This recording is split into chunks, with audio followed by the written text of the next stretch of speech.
Right, well, we're back again with Murad, who you cannot see. You're not going to see his face because of security reasons. This is one of the frustrating things of working with Muslims. Many of our brothers and our researchers who are in the Muslim world dare not show their face.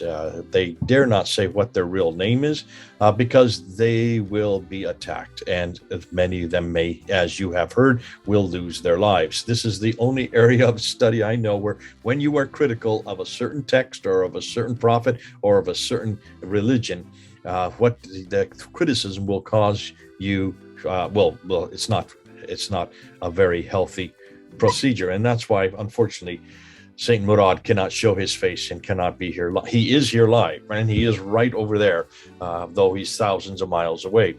So, Murad, good to have you back again. Great to be with you again, Dr. J. Smith. And today I have another bombshell for the people.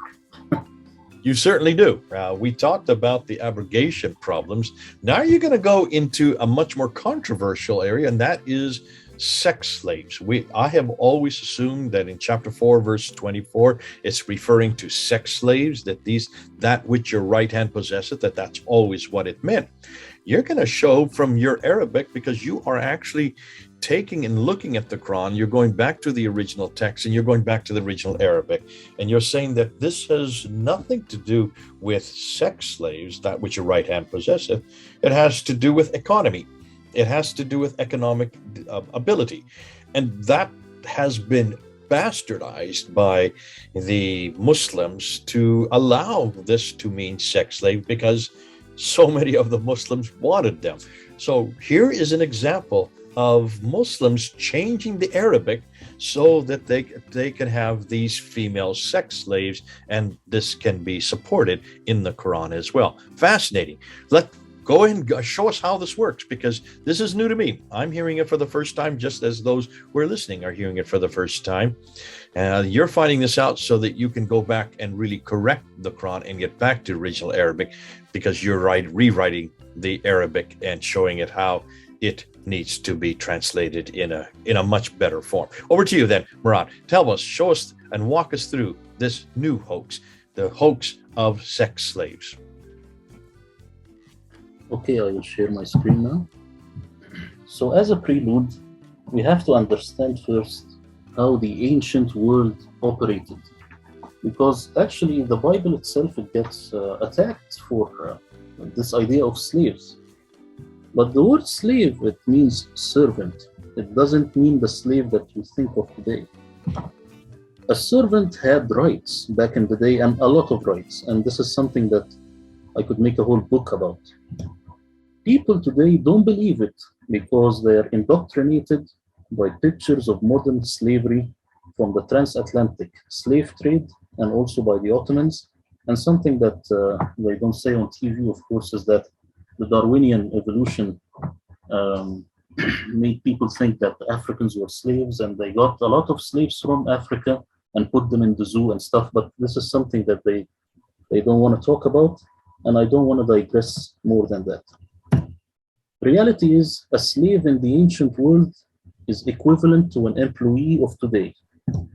Actually, an employee today is more of a slave than the ancient servant if you look at it and look deep into it. He just doesn't know. So getting this out of the way, we have to establish a foundation first. The word fata and fatah is critical in this study. The word fata means male servant. The word fatah means female servant. Today, people think it simply means a boy and a girl, which is wrong. Because a boy and a girl, we have Sabi and Sabiya, Banat and Banin. We have all the variations, but Fatah and Fata are male servant and female servant. Surah 4 verse 3 is the foundation of taking sex slaves post-war. Now we will look at the critical word ma malakat aymanukom, meaning what your right hand possessed. Here you will find how Abdullah Yusuf Ali translates 4 verse 25.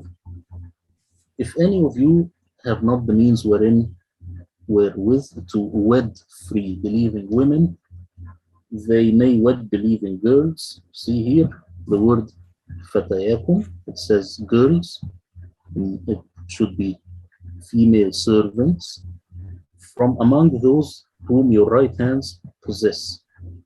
And here, if anyone knows Arabic, the word malakat means possessed in the past. And God has full knowledge about your faith. You are one from other. With them, with the leave of their owners. This is also very important. So you need to have the permission, not of their owners. This is not the word that's actually here. Ahlihin, ahl is kin. It's not owner. So what your right hand possess, or what your right hand possessed in the past, malakat. Malakah and malakat is possessed. Yamluk is possess in present. Very important. Meaning the maid servants you already possess in your house, not new concubines you capture after the war. Muslim translators always translate it as possess in the present because they never thought about it and they see no reason to think about it. They are just conditioned, they say possess, possess. Does a concubine have rights? This is important. The Quran says, فَانْكِحُوهُنَّ بِإِذْنِ أَهْلِهِنَّ. Nikah is marriage, and people could argue about this, but it originally means marriage. But later, the Abbasids, it made it to seem like having sex only. This is a problem. What is this verse saying? This is the same verse. So marry them by their kin's permission. When in history did someone marry a concubine after asking permission from her relatives? Never, because this is not a concubine. So what is the verse really saying? We have to use logic first. If I say, if you can't lift a 50-pound barbell, then lift a heavier or lighter barbell? Of course, lighter. So when it says, if you can't marry one or two or three, then of your right hand possess, meaning something less. If you don't have enough money to marry a free woman, then marry one of your maid servants already in your house after her kin's permission. Now, let's switch gears and look at مَا مَلَكَتْ أَيْمَانُهُنَّ, because people don't know that in Arabic, there is male and female for the plural. And this means that a female could have multiple sex slaves. Of course, this is if we use the horrible understanding that Muslims currently have. The Quran uses the word مَا مَلَكَتْ أَيْمَانُهُنَّ, meaning what their female plural right hands possessed. Muslim translators are actually very lucky, since in English there is no difference in plural between male and female. They are lucky because they can escape from the West, asking the critical question: if the word means multiple sex slaves for men, does it also mean multiple sex slaves for women? Now, the Arabic scholars are not that lucky, because the populace here knows exactly that the Quran says what the right hands possessed in the female plural. How do Arabic Muslim scholars respond to when confronted by this? They usually don't. Their answers are something like, this was back in the day, or this is a very rare case to happen, but it is there, that a woman could have multiple sex slaves, men. This issue is one of the main ones in the Arabic-speaking world that make Muslims abandon Islam, and a lot of Arab atheists mention this point. They say, I leave this religion that makes my wife could have multiple male sex slaves. Now let's look at the verse. Abdullah Yusuf Ali, here he says, there is no blame on these ladies if they appear before their fathers or their sons, their brothers, or their brother's son, or their sister's sons, or their women, or the slaves whom their right hands possess. Here, Abdullah Yusuf Ali made it slaves. He did not make it captive like he did before with the men. Why? Because he knows the problem. Now here, if you look at how this verse is reading, you will find that it's saying, by our new understanding, there is no blame on these ladies if they appear before their fathers or sons or brothers or the servants in the house. This is the only way that it works. There is no slaves or concubines or male sex slaves. It is people who work at home, who cook, who clean the house, something like this. What is the moral of the story? When the Quran says what your right hands possessed, whether in the male or female form, it means the servants in your house, already in your house. This is the only explanation that makes sense and is grammatically and linguistically 100% accurate. Now let's translate the most known verse with our new knowledge. Abdullah Yusuf Ali, the most famous Quran translator, by the way, he says, if ye fear that ye shall not be able to deal justly with the orphans, marry women of your choice, 2 or 3 or 4.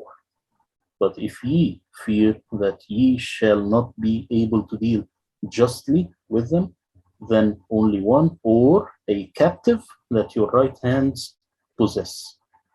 And the verse says that is more suitable to prevent you from doing injustice. Now, just by logic, either the writer of the Quran is Jekyll and Hyde, that he is very sentimental in the beginning and then he switches gears and turns crazy, or we have a very wrong understanding. This word is not captive. It's or what your right hand already possessed of your maid servants in your home. Now, if you read it like this, if you fear that you shall not deal justly with the orphans, marry the women, not any women, the women meaning the mothers of these orphans, 1 or 2 or 3. But if you can't deal justly, then one of the maid servants in your house. That is more suitable that you don't do injustice. Makes good sense now. Makes the only sense, by the way. So when did this misunderstanding arise? Human nature is corrupt. Most men in power like to exercise that corrupt human nature. A lot of men would love to have sex slaves, and if reinterpreting the Quran that way would make them have more sex slaves, then why not? The idea of owning sex slaves started with the Abbasids, especially with the 5th Caliph Harun Al Rashid. Now I've looked at the historical documents written by Christians about Muslims before the Abbasids. They, all the time, of course, they like to have women and stuff, the Umayyads, but during the Abbasids, it changed a lot because they had palaces and they had these consorts and these women that were working in the palaces, so everything changed. Harun Al Rashid, the guy on the right, and this is how he is depicted today in modern series that we watch on the TV. His stories were made into legends, into 1001 Nights, mixing fact with fiction. Today in the Arabic world, if I say, I wish to have a lot of sexy concubines, anyone on the street will tell you, do you think you are Harun Al Rashid? This is automatic what they say because they know that this caliph had a lot of sex slaves, and actually one of his children, he turned out to be a homosexual. Now the Shia opinion about Harun Al Rashid is also very critical. They say that this guy is not Rashid, meaning he is not the wise. We call him Harun Al Abbasi, the Abbasid Harun. But we never say Al Rashid, meaning the wise. Why? Because he was drunk all the time with all these women. The tradition of capturing sex slaves continued from that day on, and then comes the Ottomans. Of course, Muslims throughout the ages, they did this, but I am talking about the maximum was the Ottomans. Having sex slaves during the Ottoman times was the main practice of the Ottoman sultans. Even if you look at the movies and the depiction in Hollywood, they know this. They would have the sultan with all the sexy ladies around. They also preferred white women over black ones. This is history. I'm not making this up. White Irish women was almost double price. And the harem and sex slaves, harem meaning women, and sex slaves, the European depictions as well, they show exactly everything by pictures, and I didn't put it here because there is a lot of nudity and I think people would not like that, but just they type in Google harem or sex slaves or Ottoman harem and they will see exactly what's going on. Today we are in front of an Ottoman reading of the Quranic text, and the exegesis was made under the Sultan's eyes. The people who made the exegesis made it fit to the Sultan's desire. They had to, or they would lose their head. This is very critical. It's not that they have a choice. The conclusion, the Quran mentions marrying what your right hand already possess, and it is only combined with servants already in the house. The Quran prescribes this option only for people who are not financially able to marry a free woman. The Quran does not know the concept of sex slaves. I don't find it in the Quran. The exegesis and the hadith writers are the ones who know about sex slaves, as their caliphs order them to write it this way. Because of course, these caliphs, they keep going on these raids and capturing the women. So they want to have sex slaves. So of course, you will have to make the jurisprudence fit what the caliph says. Even today, if you say, can I kill an infidel? A Muslim will tell you, no. This is for the caliph to decide. So it's very important how critical a role of a caliph is. Conclusion. Most Muslims don't know Arabic and blindly follow later Islamic jurisprudence while disrespecting the Quran along the way without even noticing it. This is what's going on. So the Murad Translation, I will just ask people to subscribe to my channel if they like, as I will bring more gems in the future by this Murad Translation, looking at every single word in every occurrence and making like a concordance for myself and a dictionary. And then I will use that to make the Quran translation, every single word precisely translated. And that's all I have to say, Dr. Smith, if you like to comment. Well, this is certainly new. This is a complete different reading of the Quran that I have ever come across. Wow. Yeah, this is thanks, Murad. You've done a good job going back to the original text, going back to the original Arabic. And I think what really convinced me, your argument, at first I didn't really think that this was that important, but I now see what you're saying.